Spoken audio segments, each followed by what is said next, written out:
થરાદના શેરી ગરબાને પ્રોત્સાહન મળી રહે તે હેતુથી ભારત વિકાસ પરિષદ થરાદ દ્વારા છઠ્ઠા નોરતે વિવિધ ગરબા મંડળની મુલાકાત લીધી હતી।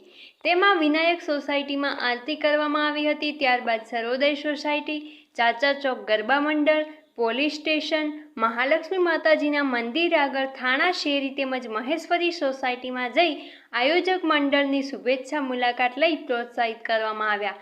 તેમાં ભારત વિકાસ પરિષદના પ્રમુખ ડૉક્ટર હિતેન્દ્રભાઈ શ્રીમાળી, મંત્રી મયારામભાઈ જોશી, સહમંત્રી એનડી સોની, મહિલા સંયોજિકા નિરાલીબેન સોની, પ્રાંતગણ સંજયભાઈ ત્રિવેદી અને જયપ્રકાશ જોશી તેમજ સભ્યશ્રી હિતેશભાઈ ત્રિવેદી, કેયુરભાઈ સોની, પ્રકાશભાઈ દવે, રમેશભાઈ રાજપૂત, હરસંગભાઈ પટેલ, દુષ્યંત જોશી હાજર રહ્યા હતા।